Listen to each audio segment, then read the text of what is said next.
Tiago, boa noite. João, André, Tiago 2, boa noite para todos. Professora Rosalina, boa noite para todos e para todas. Professor João, professor Cristiano, alegria estar aqui com todos vocês. Hoje estamos aqui para mais uma live processual democrática. Hoje com a presença da professora Isabela Ferrari, que é uma grande interlocutora. A professora Isabela Ferrari é juíza federal, ela é doutoranda pela UERJ e é uma pesquisadora na Harvard Law School e vem desenvolvendo um trabalho de pesquisa muito relevante em torno dos temas envolvendo a imbricação entre o direito e a tecnologia, e vai ser uma alegria poder conversar e discutir alguns aspectos que são caros em relação... Oi, Cristina. Oi, João. Obrigado, bondade sua. Que em alguma medida a gente precisa tematizar nesse âmbito, doutor Ricardo, em torno das questões envolvendo o direito e a tecnologia, mais especificamente o direito processual e a tecnologia, e aquilo que eu venho chamando de virada tecnológica. E nós vamos falar um pouquinho sobre o livro dela, Justiça Digital. Ela também co-escreve a obra Inteligência Artificial e Direito Processual, que eu coordeno e co-escrevo. E vai ser uma alegria poder conversar e aprender muito aqui com a Isabela. Vamos aguardar aqui ela entrar, e assim que ela iniciar, a gente começa a nossa live para discutir uma série de aspectos. Professor Omate, vamos aqui, vamos aguardar a professora para poder debater um pouco sobre o tema. Vamos ver aqui. Isabela chegou. Vamos.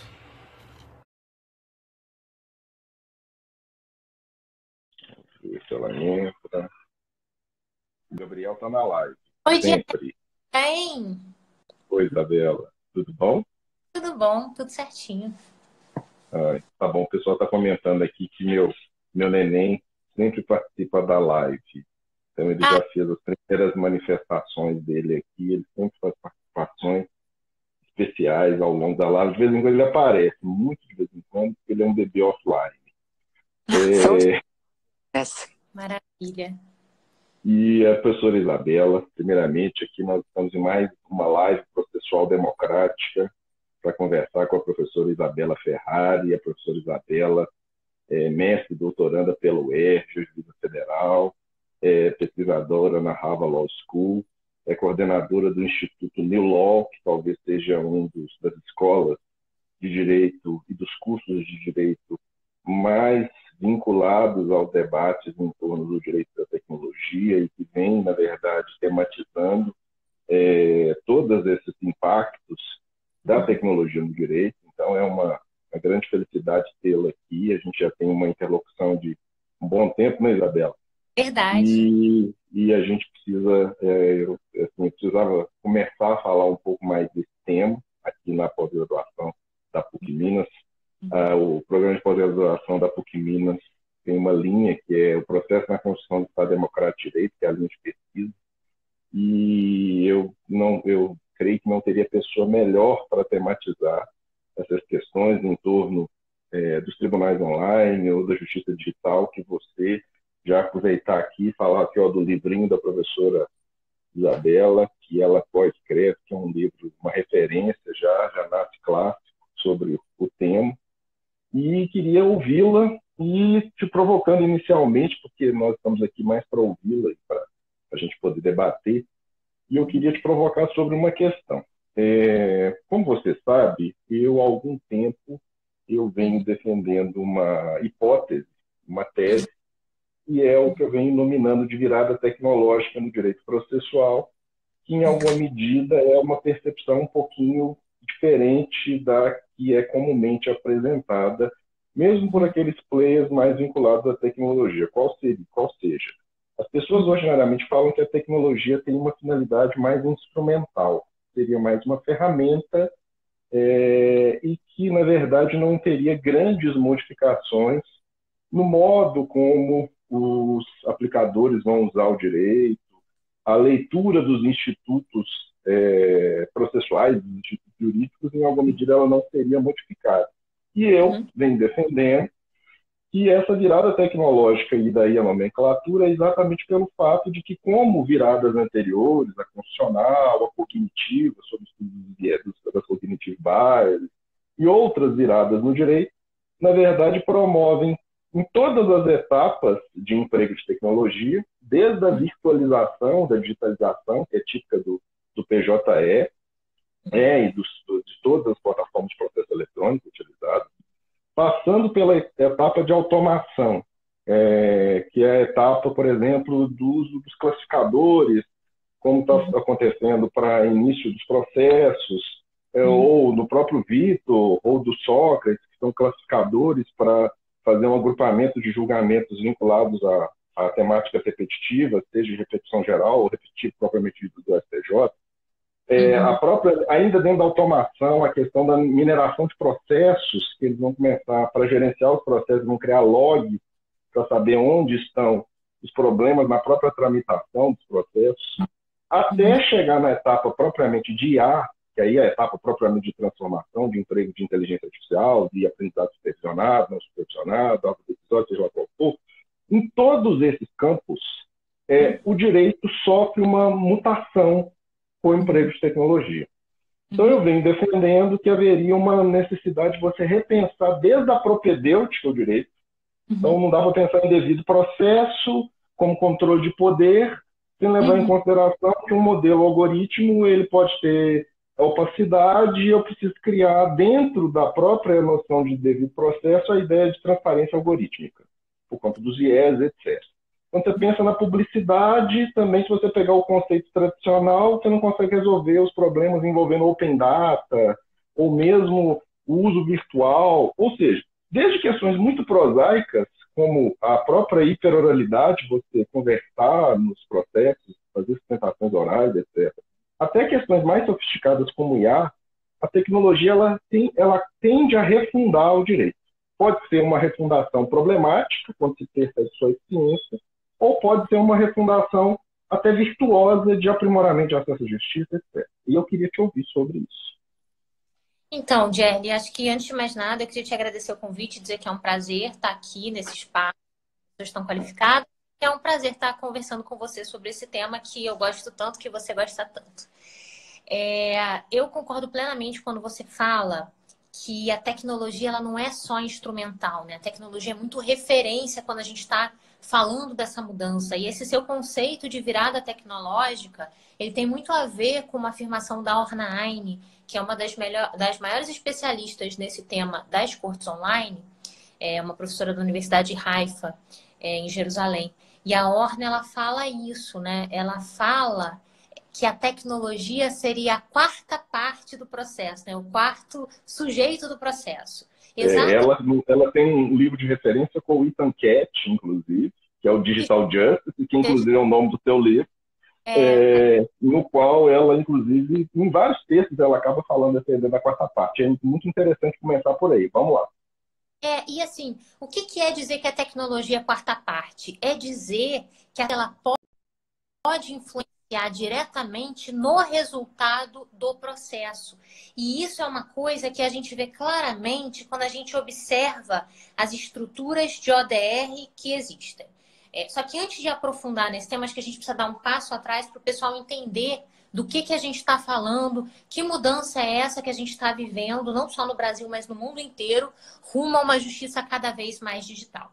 Então, eu gosto de falar para os meus alunos lá no New Law que quando a gente olha o cenário da resolução de conflitos, né, olhando aí para o momento do século passado até essa cenário que a gente está vivendo agora, a gente pode desenhar a seguinte linha do tempo da resolução de conflitos, né? Então, no século passado, no início do século passado, quando a gente tinha um problema e ele precisava ser resolvido, a gente viu o judiciário como locus fundamental de resolução desse conflito. Né? Início do século passado, ok. E aí, principalmente a partir do trabalho do Mauro Capelletti, que é uma referência nesse campo, a gente começa a perceber que o judiciário tem limitações significativas na resolução de conflitos. Então, você precisa levar aquele conflito a uma corte, a um espaço determinado, com um sujeito determinado que é o juiz, e muitas vezes o judiciário não consegue resolver aquele problema com a velocidade desejada, algumas vezes não consegue resolver com a expertise desejada. E aí a gente começa a falar de maneira muito forte nos chamados Alternative Dispute Resolution Systems, os sistemas alternativos de resolução de controvérsias. Mediação, conciliação arbitrária. Todo mundo aqui já ouviu falar disso, né? E aí, o que acontece é que indo mais para o final do século passado, quando a gente começa a viver em uma sociedade hiperconectada, em que a gente passa a estabelecer que não respeitam uma jurisdição, né, relações que estão além de um espaço territorial específico e que muitas vezes são relações assíncronas, a gente começa a ver um esgotamento desse modelo de ADR no seu formato tradicional. Então, por exemplo, hoje, quando eu compro livro, muitas vezes eu compro livros na Amazon, né? Muitas vezes eu compro livro na Amazon dos Estados Unidos. Eu mando eles entregarem o livro que saiu lá, mando eles entregarem aqui na minha casa. Eu falo com amigos meus que estão estudando fora, em outros países, enfim. Então, a gente está estabelecendo relações que são relações, muitas vezes, assíncronas e relações que não respeitam limites territoriais, né? Da mesma forma que eu estabeleço as relações de amizade, digamos assim, a gente também pode estabelecer relações de consumo e dessas relações interpessoais ou dessas relações de consumo podem surgir conflitos. Então, muito rapidamente, a gente percebeu que esses meios alternativos de resolução de controvérsias, embora dispensassem o recurso ao Poder Judiciário, no seu formato tradicional, ainda exigiam que a gente juntasse no mesmo espaço físico e, ao mesmo tempo, as partes envolvidas no conflito. E isso parou de funcionar nessa sociedade hiperconectada. E aí a gente pensa assim, se essas relações online, essas relações mediadas por tecnologia, elas estão criando problemas que não respeitam as jurisdições, ou problemas que a gente não consegue resolver no mesmo momento temporal, porque, por exemplo, eu comprei uma mercadoria de alguém que está na China, ou em outro fuso horário, enfim. Por que eu não começo a usar tecnologia também para resolver esses problemas? E aí a gente vai evoluir dos ADR para os chamados ODR, Online Dispute Resolution Systems, sistemas de resolução de disputas online, que vão ser estruturados em um primeiro momento dentro da iniciativa privada. Então, a gente vai olhar para experiências bem-sucedidas, como a experiência do eBay, como a experiência do PayPal. E a primeira experiência bem-sucedida foi a experiência do eBay. E aí eu vou falar um pouquinho para o pessoal o que aconteceu no eBay, como que eles montaram esse sistema de resolução de controvérsias, porque aí a gente já começa a entender como é que a tecnologia pode nos ajudar e como é que o desenho dos sistemas a partir de tecnologia pode ou não ser determinante para que um certo... Mas só para deixar claro para o pessoal, Isabela, acho que é conveniente a gente só pontuar uma coisa. O movimento de ADR, como a Isabela bem pôs, ele vai surgir ali na década de 70, em especial quando o Capelletti coloca no relatório de 78 a proposta do Frank Sander, de 1976, na Paul Conference, que é a ideia de você criar um modelo multiportas para o sistema americano, que tem várias teorias, alguns vão falar que isso é utilizado até para frear a litigância estratégica, criando uma ideologia de harmonia nos Estados Unidos, mas pouco importa. A questão é que ali cria-se a ideia dos meios alternativos, adequados, modelo multiporta. Só que quando eles começam a fazer esse emprego de tecnologia e vira as ODR, num primeiro momento há só uma aplicação quase mímica dos meios alternativos com o emprego de tecnologia, mas eles acabam se tornando um novo modo de dimensionamento de conflitos. E aí continue. Só porque para as pessoas, é claro que não é o que você disse, mas só para deixar claro para as pessoas, porque muitas vezes a pessoa acha que Online Dispute Resolution é só a técnica antiga, alternativa, que foi transladada para o âmbito online. E é muito mais do que isso. Continue. visão da Orna é isso mesmo, assim, a gente vai além de só trazer do offline para o online. Então, vou começar trazendo para as pessoas um pouco dessa estrutura de ODR do eBay, que é uma estrutura inicial, para depois dizer como o judiciário olha para essas boas experiências e começa a pensar como que ele pode adotar. E aí a gente fala um pouco sobre o exemplo de British Columbia, que é muito paradigmático, e aí cair nessa parte de, poxa, a forma como eu desenho esse sistema pode ser determinante para o resultado da lide, do conflito, enfim. Então, quando essas organizações privadas oferecem serviços mediados por tecnologia, elas percebem muito rapidamente que as pessoas sentiam que havia um risco inerente a esse serviço. Então, por exemplo, se eu quero comprar um livro e eu sei que se esse livro não for, se eu comprar esse livro na Amazon, por exemplo, e ele não for entregue, eu vou ter um problema enorme, eu posso perder meu dinheiro, etc. É claro que eu não vou comprar na internet, né? Vou trocar de roupa, vou no shopping, vou procurar numa livraria, não, vou comprar o livro. Só que se eu sei que eu consigo resolver facilmente qualquer problema que surja, o livro vai chegar rápido na minha casa, sem problema, etc., a tendência é que eu use esse canal muito mais. Então, o pessoal do eBay começou a pensar como é que eu posso melhorar a experiência desse usuário, né? E resolver os conflitos que surjam na minha plataforma, que é essa plataforma tão conhecida que conecta compradores a vendedores.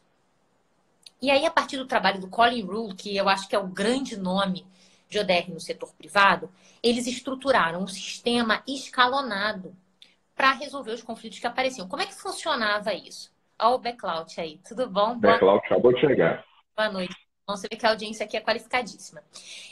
Só pontuar, na verdade o eBay começa no final da década de 90 com um modelo tecnológico, só que quando chega em 2003 eles contratam o Colin Rule, que cria essa estrutura modelar de uma cognição muito peculiar que em alguma medida foge por completo com a noção de cognição que o processo civil cotidianamente trabalha, com aquela ideia de divisão bifásica, de uma fase de troca de escritos, saneamento e organização, e uma segunda fase de produção de provas, e molda uma estrutura modular de cognição para chegar ao conflito. Continua. E essa estrutura modular, pessoal, que o Colin Rule ele criou, ela acabou virando referência para todo mundo, tanto no setor privado quanto no setor público, por isso eu vou trazer um pouco dela, que é bem importante. Então, em um primeiro momento, o que eles pensam? A primeira coisa que a gente precisa fazer quando você tem um conflito é diminuir a assimetria de informação.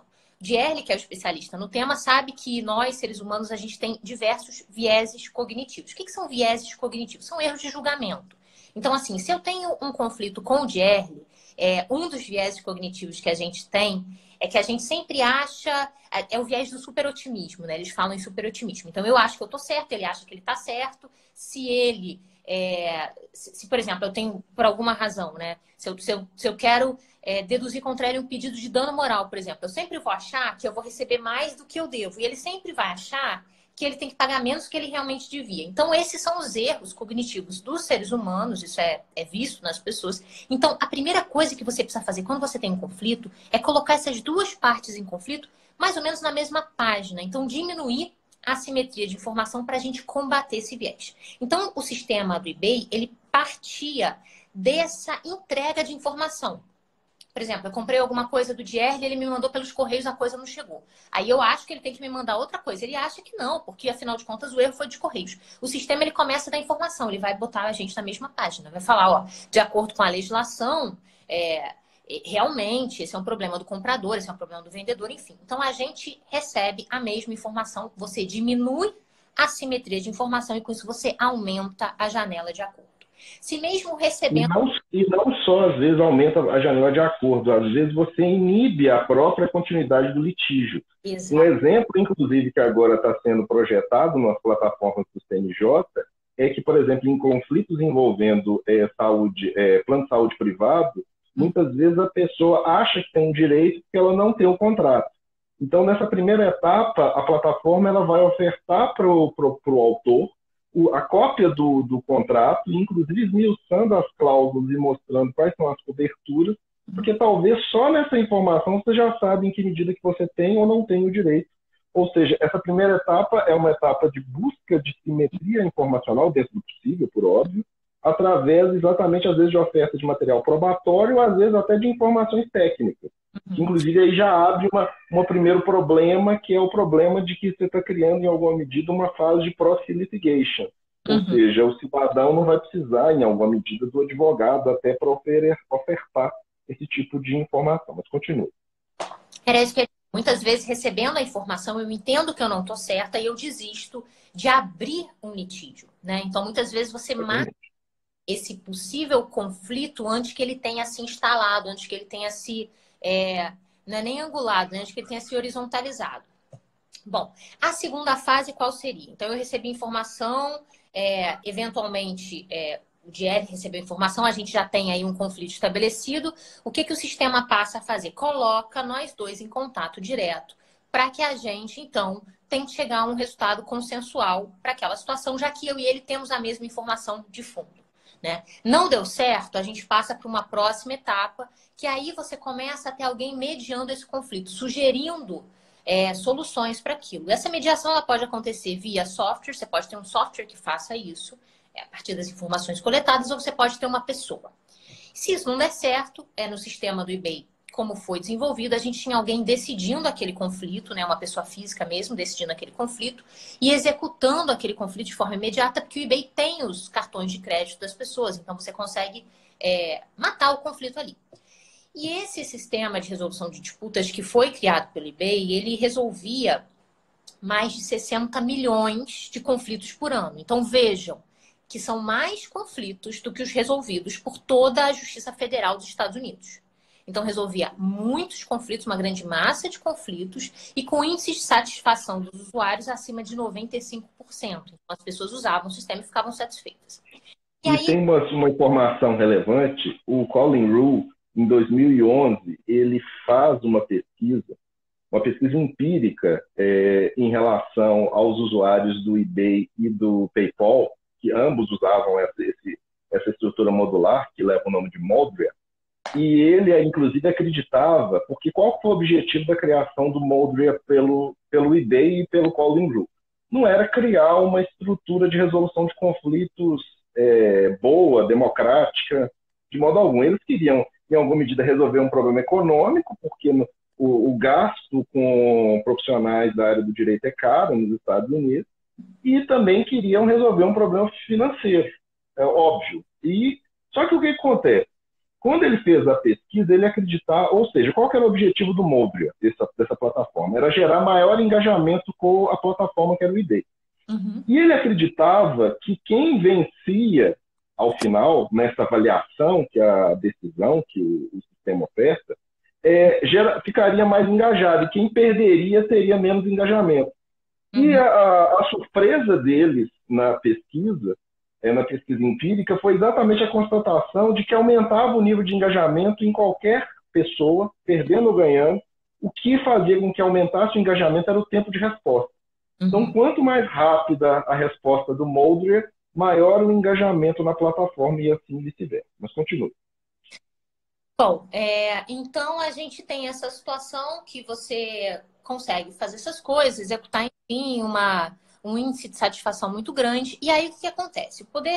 Quando você tem uma experiência dessas, né? Comprei um livro na Amazon e tive um problema, resolvi facilmente, de uma maneira rápida, de uma maneira muito fácil, de uma maneira muito barata. E quando tempos depois você tem um outro problema e você precisa ir para um juizado especial, por exemplo, é claro que você vai comparar essas duas situações. E essa comparação entre situações que não são idênticas, mas que têm pontos de semelhança, a gente pode chamar de expectativas líquidas. E aí, olhando para essa resolução, para essas formas interessantes de resolução de disputas no setor privado, o setor público começa a se perguntar o que a gente poderia absorver, o que a gente poderia aprender com essas experiências, o que a gente poderia replicar. E é essa reflexão que vai dar origem a esse movimento de cortes online. Então, assim, como referência das cortes online, a gente tem primeiro a atuação do professor Richard Susskind, que é um especialista na área. O Susskind, ele fala desde 1970, ele está falando de direito e tecnologia. Ele era tratado como louco até pouquíssimo tempo atrás, quando ele foi celebrado, né? A gente está sabendo aí, né? Lei de Moore, crescimento exponencial, emprego de tecnologia, enfim. E o Susskind fala que isso aconteceu com a vida dele. Então, há 3 anos ele está aí na moda, porque a gente está falando cada vez mais sobre tecnologia. E o Susskind vai pensar e vai ser escolhido pela Rainha da Inglaterra para promover, para fazer um estudo do sistema judiciário inglês e sugerir alterações. E aí ele vai pesquisar no mundo inteiro as experiências mundiais, vai olhar para essas iniciativas no setor privado e para outras iniciativas no setor público e vai, depois, até como resultado desse trabalho que ele fez na Inglaterra, daquilo que ele propôs na Inglaterra, ele vai publicar esse livro, que chama Online Courts and the Future of Justice. Tá lá atrás, ó. Não sei se tá dando para ver aí. Online Courts and the Future of Justice.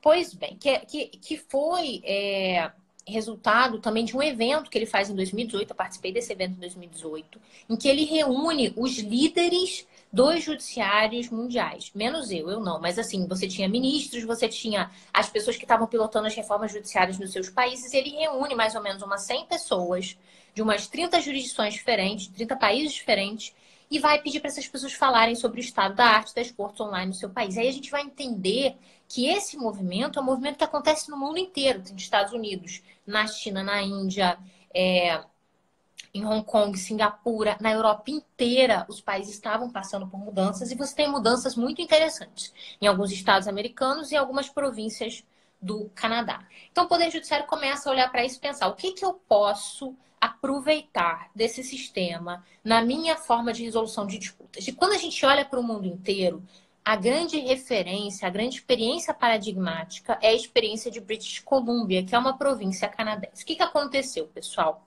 British Columbia, desde mais ou menos 2012, mas com ênfase a partir de 2016, eles criaram um tribunal de resolução de conflitos, que lá são conflitos administrativos, mas que no Brasil seriam conflitos que estariam no judiciário. Então, o British Columbia Civil Resolution Tribunal, ele vai decidir conflitos de baixo valor e questões patrimoniais, né?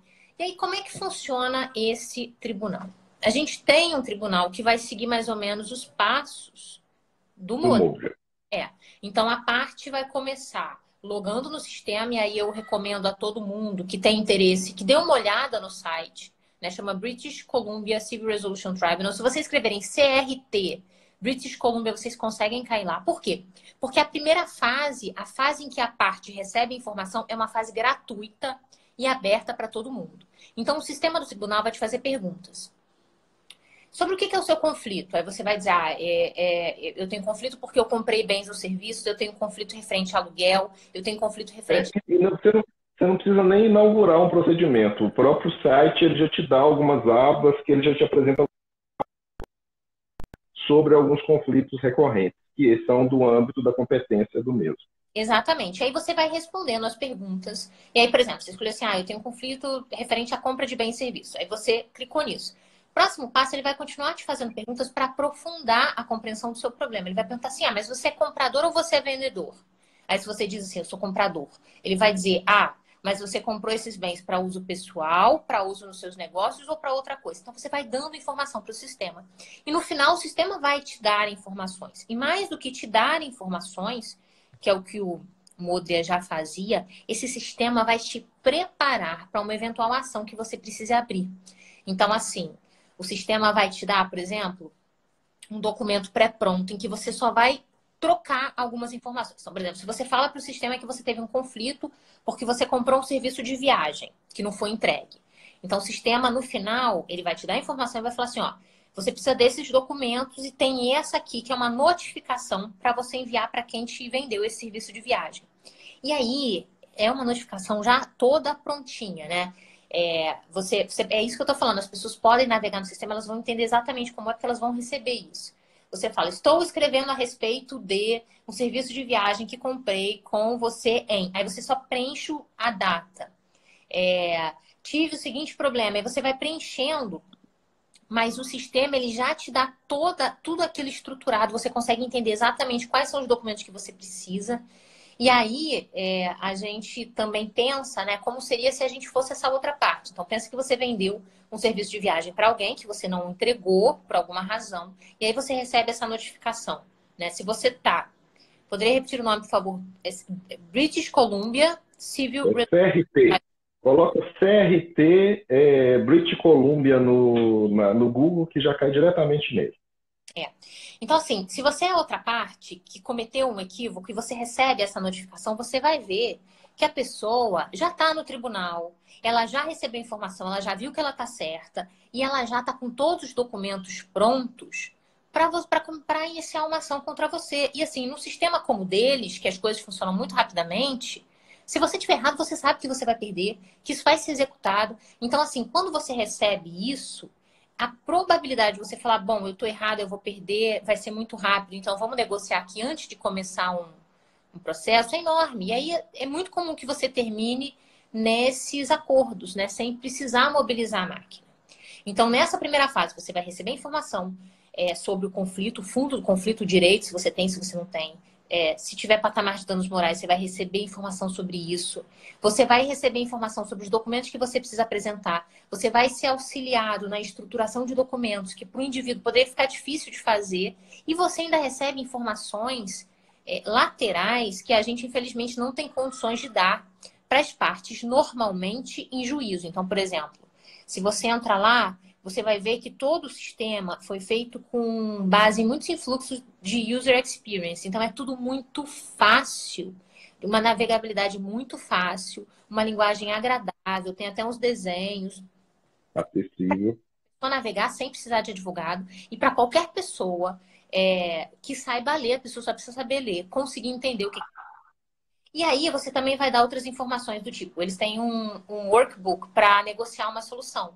Então eles vão pegar todas aquelas ideias fantásticas do Get into Yes with Yourself, aqueles melhores livros do mundo sobre o assunto, e vão colocar numa linguagem muito simples e trazer para essas pessoas sobre a forma de workbook. Então você vê que até o endereçamento do conflito é feito de uma forma muito mais completa do que a gente consegue fazer em juízo, no juizado especial, por exemplo. E aí não deu certo, você vai abrir, realmente vai dar início ao conflito, vai integrar outra parte, pagar, porque para abrir um conflito você tem que pagar. E aí você vai seguir esses outros passos do Modria, que você vai ter uma facilitação desse conflito. Se você não conseguir resolver na facilitação, você vai ter um julgamento por um juiz, pessoa física, mas um julgamento que vai acontecer normalmente online. Eles vão usar recursos como audiência por Skype, entrega de sentença por e-mail, enfim, e execução desse processo depois. Então, quando a gente olha para o CRT, você vai ver assim um sistema de resolução de disputas que está dentro dessa esfera de jurisdição administrativa, mas que no Brasil seria jurisdição comum, né? Porque aqui a gente não tem jurisdição dual, em que o Estado resolve o seu problema em um período que varia de 60 a 90 dias se você caminhar por todo o caminho, né? Se não acabar antes, se não acabar em acordo, etc. e tal, porque o sistema é todo estruturado para não precisar chegar no julgamento. Um sistema que proíbe a participação de advogado, então lá é proibido, e um sistema que proíbe de forma geral o recurso. Você só pode recorrer em situações limitadas. Então, o Poder Judiciário ele aprendeu alguns recursos com essas experiências privadas. E aí, Gerli, a gente precisa entender também que uma das grandes vantagens do CRT, que é muito replicado em outras experiências que estão copiando essas iniciativas em outros países do mundo, é essa ideia de que você precisa coletar os dados ao longo do processo inteiro. Então, ainda que o seu processo chegue ao final e seja julgado, é muito interessante perceber que isso também não é de todo ruim, porque você está coletando informações sobre aquele litígio para entender o que determina aquele caminhar que não é o desejado. Então, por exemplo, um exemplo que eu sempre dou para os meus alunos no Unilaw também é o seguinte: eu estou sempre entrando no CRT para ver o que eles mudaram. E há um tempo atrás eles tinham um botão que perguntava para a pessoa assim: com quanta raiva você está dessa situação? Quão inconformado você está com essa situação? E aí você girava o botão do tô tranquilo no verdinho até o botão nossa, tô com muita raiva no vermelho. E esse botão sumiu há um tempo. E certamente esse botão sumiu porque eles entenderam que esse botão estava prejudicando os acordos. Seja porque, sei lá, ou a parte era lembrada que ela estava muito inconformada com aquela situação, seja porque as partes podiam estar meio que gaming aquele botão, dizendo que estavam com muita raiva, sentar para ver se num momento futuro o próprio sistema ia sugerir patamares de acordo mais altos, porque aquela pessoa estava... Porque, na verdade, acaba sendo um nudge que pode piorar a situação, né? É um exemplo típico de nudge. Nudge é um empurrão mental para determinado tipo de raciocínio. Sim. Continue. Então, assim, esses recursos, eles também determinam. Outra questão que também é muito falada, que você pode pensar nesses tribunais, será que vale a pena cobrar todas as custas do processo nesse único momento em que você abre a ação? Porque aí você já abriu, já pagou, você vai continuar a tocar. Será que não vale a pena cobrar sempre que você tiver um novo ato? Enfim, o que estimula a litigância e o que desestimula a litigância? Quando a gente começa a tomar esse tipo de decisão baseada em dados, a gente fica mais ancorado e consegue fazer um trabalho, digamos assim, de certa forma, mais científico, né? Então, E é uma coisa importante é que com essa tendência que está começando a ganhar proeminência aqui, com o pessoal do PJE aqui, envolvendo aquilo que eles chamam de mineração de processos, você vai pegando todos os logs do trâmite, do procedimento, para verificar os estreitamentos, onde você precisa mudar, inclusive colocar mais força para o processo ter digamos, um tramitar mais adequado. Você pode, inclusive, pegar esses logs dessas situações que são mais tormentosas no próprio trâmite e pensar, inclusive, como você usa a própria técnica de nudge para você induzir um determinado efeito. E uma coisa que eu acho que é importante a gente contar, Isabela, é que, em alguma medida, essas formas online, elas mudam, em alguma medida, uma coisa básica da ADR, qual seja, a ADR ela é embasada em sigilo de informações, ou seja, você parte do caso. A ODR ela é o contrário. Mesmo ela trabalhando com dados anonimizados, ou seja, você não sabe de quem, ela está usando os dados das negociações do passado para ela se tornar mais eficiente para conseguir aumentar a capacidade do sistema para obter acordos. Então, ela é uma negociação toda embasada em dados. Ou seja, você muda por completo a própria lógica da negociação comum, que na verdade depende muito mais, ou dependia muito mais do profissional ter uma experiência e saber como apresentar as coisas. O sistema robotizado, em alguma medida, ele vai usando esses dados para até facilitar o modo de apresentação das propostas. Continue. E uma das coisas que coloca também de forma muito explícita, tanto no livro, no Justiça Digital, quanto nas aulas da pós-graduação e do curso livre de Justiça Digital do New Law, né, porque o livro é baseado nas nossas aulas. São exatamente essas viradas que as cortes online implicam, né, que está aqui até no slide. Então, essas mudanças, né, desse movimento que a gente começa a olhar para o ADR. Então, a gente tem Poder Judiciário, ADR, ODR, e agora a gente começa a trazer de novo esses conflitos para o Poder Judiciário nesse novo momento, esse momento de cortes online. Então, essa ideia de cortes online, que está ganhando cada vez mais força no mundo e no Brasil, acho que daqui a pouco a gente pode migrar um pouco para a situação brasileira, ela implica em 3 viradas. São 3 viradas que a Orna Aine e o Ethan Cash destacam.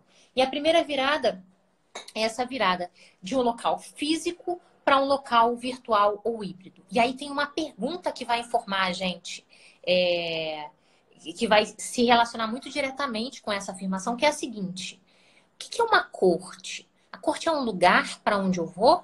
Ou a corte é um serviço que me é prestado? E se a corte é um serviço que me é prestado, qual a melhor forma de prestar esse serviço? Será que é obrigando as pessoas a irem realmente para um local físico? Ou será que a melhor forma é você realmente ter um ambiente online que a pessoa pode acessar fora do horário de trabalho, em que a pessoa pode acessar no sábado, no domingo, enfim. Então, essas são perguntas... Mas eu sempre gosto, quando entra essa questão, que essa é uma fala recorrente do professor Richard Susskind, inclusive é o mantra que ele vem reproduzindo ao longo dos últimos anos. Eu sempre gosto de fazer só uma consideração, que essa frase ela tem que ser interpretada nesses limites semânticos, ou seja, é a percepção de que você pode digitalizar, que o judiciário pode, no caso do sistema inglês, pode permitir um julgamento assíncrono, ou seja, que não seja ao vivo, porque para o direito do common law, e notadamente para o direito inglês, a ideia do day in court, de você estar perante o juiz, expor as suas provas, ouvir o juiz falando a sua sentença, é algo muito relevante. Então, nesse aspecto, essa frase da primeira etapa da virtualização é muito relevante, mas eu sempre gosto de pontuar que às vezes as pessoas pegam essa frase do Susskind e vão interpretar no sentido de que o judiciário faz é simplesmente uma prestação de serviço como qualquer outra nas quais eu emprego tecnologia e eu simplesmente moldo um modo mais padronizado e mais fácil de resolver os conflitos. E quando a gente começa a trabalhar no judiciário e com a própria forma como o judiciário é garante de direitos, eu não posso fazer uma alusão que para mim é muito perigosa, essa visão eficientística do judiciário como se o problema único fosse a produtividade, a geração de respostas, porque eu tenho que levar em consideração a importância que o judiciário tem. Inclusive, tem umas discussões na própria escola de Harvard, que para mim são caras, que eles vêm falando do que eles vêm chamando de tecnologia de interesse público, que é exatamente essa ideia de fugir dessa noção de que quem estuda direito e tecnologia é um pessoal mais ligado a uma concepção privatística, a ideia de LGPD, GDPR, etc., que é uma questão de privacidade, pura e simplesmente, e começar a perceber que quando a gente traz tecnologia para o judiciário, a gente está falando de uma função estatal, garantística, e que ela não é só um serviço que eu posso sair do físico e ir para o online. Então, ou seja, essa sua frase está muito bem contextualizada, eu não disse que você falou isso, pelo contrário, mas eu acho que é importante fazer essa ponderação, porque eu já vi pessoas no Brasil fazendo alusão a essa frase como um mantra. Ah, não, a jurisdição é um serviço, então a gente pode pasteurizar, fazê-la, criar um padrão via IA, a gente vai chegar nisso daqui a pouco, e vai resolver o problema. E a gente sabe que as coisas são bem mais complicadas. Então é só fazer essa ponderação dessa primeira etapa, para mim, eu acho que é relevante, mas continue. Com certeza. Então, a gente tem 3 viradas. Então, de um local físico para o local virtual ou híbrido. A segunda virada essa virada que o Gerli já falou. Então, a gente sai de um momento de resolução de conflitos muito baseados na confidencialidade. A gente está falando muito de arbitragem para um momento em que a gente tem uma preocupação sistêmica em coletar os dados. Não os dados do Gerli ou da Isabela, mas os dados dos litigantes daquela situação, para poder entender exatamente quais são os caminhos do litígio, né? Então, a gente começa a coletar dados para prevenir disputas. E a terceira virada, que é uma virada da intervenção humana, né, de decisões a partir de intervenção humana, para, em alguma medida, a gente ter decisões a partir de processos automatizados. E aí eu acho que a gente pode, Gerli, falar um pouco da situação do Brasil, né? Cair um pouco para o Brasil, porque muitas vezes quando a gente fala sobre justiça digital, quando a gente fala sobre tecnologia e Brasil, enfim, as pessoas ainda não conseguem entender que isso está acontecendo e está acontecendo de maneira muito profunda. O Brasil é um dos países mais avançados nesse cenário, só que a gente tem uma situação muito particular, que é o fato de que a gente não dá publicidade. A gente não dá publicidade ao que está acontecendo. Então, assim, é muito... E tem um outro problema, que a gente não dá publicidade e, às vezes, a gente não percebe que a gente precisa, para usar determinados tipos de tecnologia, de ter um tipo de modelagem ou melhor, uma estrutura tecnológica desde a modelagem que precisa de ter um grupo, digamos assim, transdisciplinar, multiétnico, às vezes, a depender do que for discutido. A gente tem que trabalhar com o que eles chamam de design a partir do cidadão ou design a partir do ordenamento. E a gente pega soluções tecnológicas e às vezes não cumpre aquele nem o básico ali, o FAST, né, que é o Fairness, Accountability, Transparency, para pensar em modelar a tecnologia, em especial e IA, para o direito. Mas concordo com você que a gente publiciza pouco, mas essa publicização ela precisa ser, inclusive, melhor compreendida por todos nós da área do direito, até para que nós saibamos que existem riscos que podem, inclusive, ser exponencialmente ampliados se a gente não levar a sério algumas questões normativas. Mas continue. Com certeza. E aí, pessoal, só para a gente fazer uma contextualização antes da gente entrar propriamente nesse tema das cortes online no Brasil e da inteligência artificial aplicada ao Poder Judiciário, vamos pensar aqui como é que acontece. Só um saludo aqui muito rápido, o professor Ritter, lá da Argentina, que acabou de entrar aqui para falar conosco. Mas vamos lá. Privilégio dele aqui. Então, quando a gente fala nesse movimento de corte online, pode até colocar esse movimento em 3 etapas, né? Que podem acontecer de maneira concomitante ou de maneira sucessiva. Primeiro movimento, esse movimento da gente trazer as coisas para o online. E aí tem essas duas perspectivas. E o momento inicial, trazer para o online foi uma coisa muito de você só replicar no online aquilo que já existia no offline. E a gente já está vivendo um momento que a gente está repensando os processos a partir de tecnologia. Então, eu não só vou trazer para online, não só vou ter processo eletrônico, mas quando eu construo o processo eletrônico, como é que vão ser as etapas desse processo? E aí a gente tem o exemplo da Finlândia, que tinha um processo físico em 43 etapas, e quando vai trazer para online, eles param e pensam, o que daqui é imprescindível? Então, além deles levarem para online, eles redesenharam o processo. Oi, César, tudo bom? Que maravilha. César, grande amigo. Maravilha. Uma referência aqui no tema. É uma referência gigantesca. E uma das pessoas que mais sabe, assim, juntar a teoria com a prática. O César exatamente. Acontecer. César é craque total. Então, na Finlândia, quando eles levaram para o online, eles redesenharam o processo e descobriram que dava para atender a todas as necessidades do processo, fazendo o processo em 17 etapas e não em 43, né? Então, assim, esse redesenho também pode acontecer quando você traz para o online. Em termos de processo online no Brasil, a gente está bem avançado. Todo mundo sabe disso, né? Quem atua aí nos tribunais, enfim, já há bastante tempo, a gente está muito na frente de outros países, inclusive. Então, esse é o primeiro momento, né? No segundo momento, a gente vai começar a usar ferramentas de automação ou automatização. Tem uma diferença, as pessoas divergem um pouco na nomenclatura, mas enfim.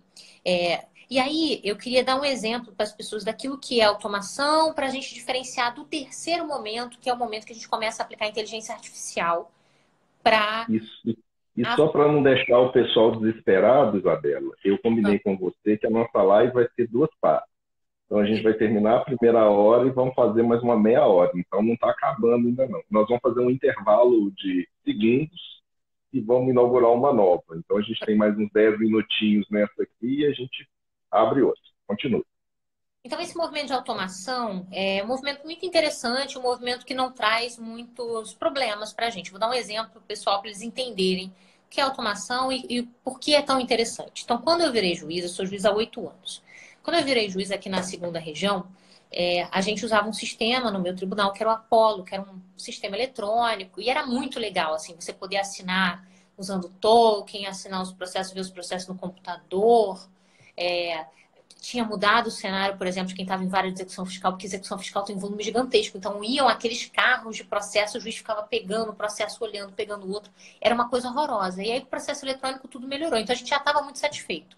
Só que o Apollo, ele replicava muito no online aquilo que era o offline. É o que você falou. Então, assim, o juiz assinava uma decisão, precisava vir um servidor para fazer um outro movimento no Apollo, para tornar aquela decisão pública, fazer um outro movimento no Apollo para intimar as partes. Isso é totalmente irracional no nosso sentido. Porque sempre que você decide, aquela decisão tem que ser publicada e as partes têm que ser intimadas. Ponto. Isso vai acontecer sempre. Então, no sistema eletrônico que a gente tem hoje, a gente ainda tem o Apollo de forma residual, mas a gente usa o IPROC para a maior parte dos processos que a gente tem na segunda região, isso já está automatizado. Então, se eu assinei um processo no IPROC, assim que eu assinei, o negócio vai ser publicado, as partes vão ser intimadas e pronto. Não tem mais aquela necessidade de movimentação antiga. Com isso, você libera os servidores para poderem fazer as coisas que são relevantes mesmo, né? E a gente tem assim... E é bom falar, porque essa segunda etapa é uma etapa que basicamente a gente está trabalhando com atividades repetitivas e atividades que não há necessidade de cognição mais sofisticada. Então, você só está auxiliando em grande medida no próprio gerenciamento do sistema. Uma das chagas que se fala do processo desde sempre são os tempos mortos. Então, em alguma medida, esse tipo de emprego de tecnologia ela é muito bem-vinda, com exatamente o objetivo de matar essas atividades repetitivas que acabam criando um aumento, às vezes, demasiado do próprio tempo-espaço processual. Continua. Exatamente. Então, assim, são coisas que você já sabia que ia acontecer, você não tem inteligência ali envolvida, você não precisa tomar a melhor decisão diante de outras opções, porque não tem opção. É aquilo que tem que acontecer e pronto. Então, você já programa o sistema para isso. Bom, então, primeira parte, a gente sai do offline e vai para o online. Segunda parte, a gente vai automatizar tudo que puder ser automatizado. E a terceira parte é a parte que a gente começa a entrar com a inteligência artificial.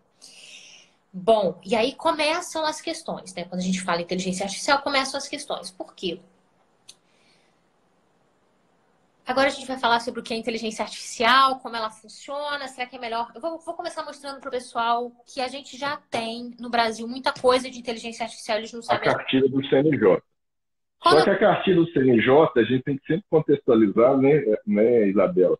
Que ela chama de inteligência artificial um monte de coisa que não é. Então, na verdade, esse é um problema que no Brasil a gente está... Porque quando a gente fala em inteligência artificial, que na verdade é um grande campo de conhecimento, não está envolvendo só um tipo de tecnologia, na verdade é um guarda-chuva de uma série de formas de tecnologia, de emprego de tecnologia, usando matemática, bancos de áreas específicas. As pessoas estão acostumando a chamar de inteligência artificial tudo que emprega tecnologia. E no próprio judiciário isso é muito comum. Então, a cartela essa cartilha que ela vai fazer alusão, que é muito legal, muito interessante, principalmente na parte final, mas essa cartilha ela acaba chamando de inteligência artificial emprego de tecnologia que é de automação, por simples. Que não tem nenhuma grande sofisticação de emprego de IA de um modo mais sofisticado, mas continua.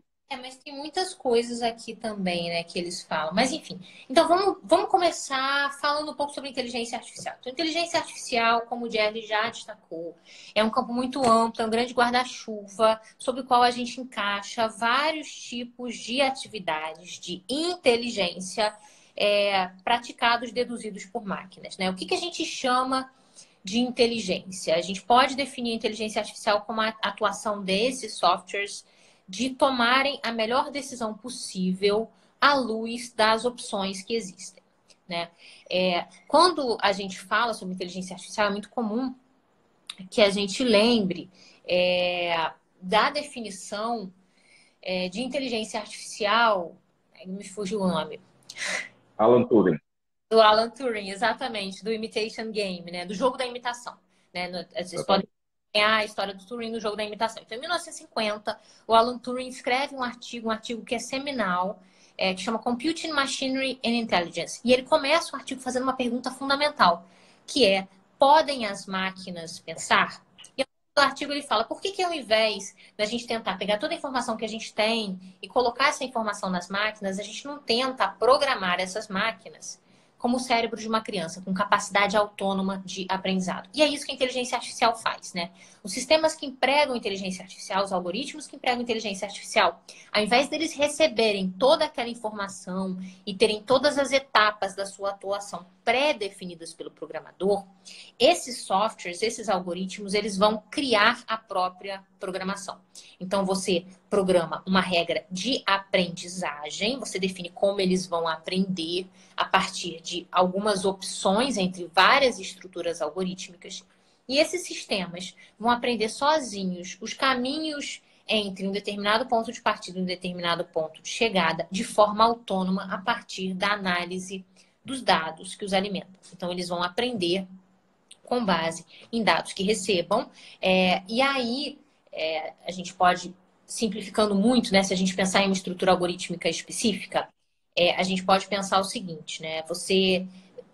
O sistema tem um ponto de partida e o sistema deseja chegar em um determinado ponto de chegada. Como é que ele vai fazer isso? Ele vai tentar, por vários caminhos diferentes, sair daqui e chegar aqui, né? E aí a gente pode pensar até em uma teia de aranha. Você vai abrindo várias opções. Quando o sistema consegue sair do ponto inicial e chegar naquele ponto final que é desejado, o que vai acontecer? Ele vai reforçar naquela conta matemática subjacente aquele caminho, que é o caminho mais assertivo, né?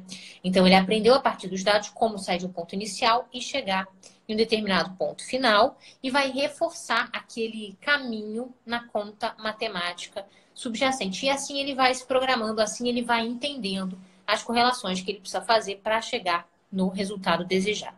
Consequência disso, a gente perde uma parte dessa operação. Então, principalmente quando a gente está falando de estruturas algorítmicas em um determinado modelo, que é esse modelo mais black box, que são algumas das mais empregadas, principalmente para tomada de decisões, né? E quando a gente fala em um grande volume de dados sendo lido, em muitas camadas de correlação, etc., é muito difícil entender por que o sistema chega naquele resultado, né? Até para o próprio programador é difícil compreender e articular a regra de decisão daquela situação específica. Então, a gente consegue saber a regra de aprendizagem, que é o que o código desses programas traz, mas a gente não consegue compreender 100% a regra de decisão. E aí a gente entra em várias discussões que a gente pode ter mais à frente. O Dierle adora essas discussões, eu também gosto muito.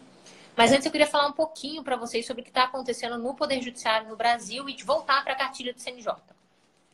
Essa cartilha do CNJ está disponível no site do CNJ, também está disponível no site, na página do New Law, é @New Law Instituto, para quem quiser seguir no Instagram, porque eu falo sobre ela em todas as lives que eu faço, então eu pedi para eles colocarem lá para o pessoal achar fácil. Fica a referência para fazer os cursos do New Law, que são todos excelentes.